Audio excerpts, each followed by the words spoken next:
उधर रूस की मदद करने के मुद्दे पर अमेरिका के बाद नेटो भी ईरान पर बुरी तरह भड़क गया। इस बार नेटो के प्रमुख ने ईरान को चेतावनी दी कि वो रूस को हथियार देना तुरंत बंद कर दे, और अगर ऐसा नहीं किया तो फिर ईरान को नेटो के गुस्से का सामना करना पड़ेगा। पश्चिमी मीडिया कई बार यह दावा कर चुका है कि ईरान के आत्मघाती ड्रोन की वजह से ही पुतिन की सेना यूक्रेन में तबाही मचा रही है। इस बीच ये खबर सामने आई कि ईरान एक बार फिर से रूस को हथियारों की सप्लाई करने जा रहा है।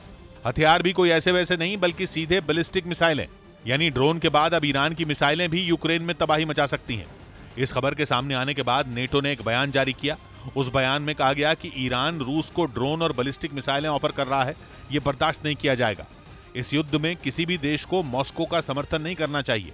यूक्रेन की तरफ से भी ईरान पर रूस की मदद करने के आरोप लगाए जा चुके हैं, लेकिन ईरान ने इस बात को कभी नहीं माना कि उसके ड्रोन का इस्तेमाल यूक्रेन में कहर बरपाने के लिए किया गया, जबकि पश्चिमी मीडिया का दावा है कि ईरान के ड्रोन ही पुतिन के लिए यूक्रेन में युद्ध में ब्रह्मास्त्र का काम कर रहे हैं, और इसीलिए रूस ने ईरान को 2000 से ज्यादा ड्रोन का ऑर्डर दिया है। खबर है कि अब तक करीब 400 आत्मघाती ड्रोन रूस को मिल चुके हैं, जिनमें कई ड्रोन का इस्तेमाल युद्ध में किया भी जा चुका है। अगर पश्चिमी मीडिया का दावा सही साबित हुआ तो बहुत जल्द आत्मघाती ड्रोन के अलावा ईरान की बैलिस्टिक मिसाइलें भी यूक्रेन में ज़ेलेंस्की की सेना के छक्के छुड़ाती नजर आएंगी। हालांकि रूस ने कभी नहीं माना कि यूक्रेन जंग में उसे ईरान से किसी भी तरह की मदद मिली।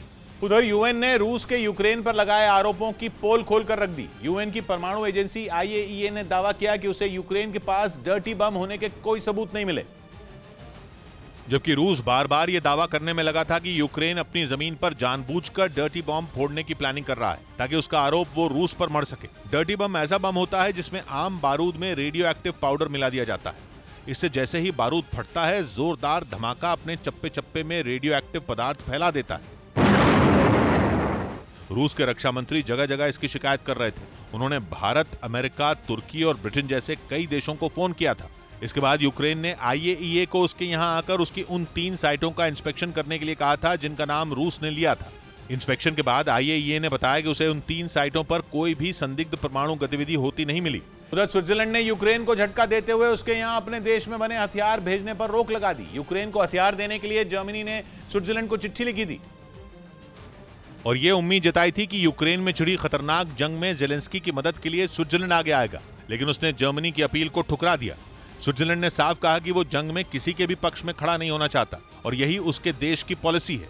इससे पहले जर्मनी ने स्विट्जरलैंड को चिट्ठी लिखी थी कि वो उन हथियारों को यूक्रेन भेजने की इजाजत दे जो उसने स्विट्जरलैंड से लिए थे। जर्मनी को 12,400 गोले यूक्रेन भेजने हैं ताकि उनका इस्तेमाल ज़ेलेंस्की के सैनिक कर सकें, क्योंकि वो उन टैंकों को पहले ही यूक्रेन भेज चुका है जिनमें इन गोलों का इस्तेमाल होता है। लेकिन स्विट्जरलैंड ने जर्मनी को इसके लिए सीधे सीधे मना कर दिया, क्योंकि उसने ये हथियार जर्मनी को इस शर्त पर दिए थे कि वो बिना स्विट्जरलैंड की मंजूरी के उन्हें किसी और देश को नहीं देगा।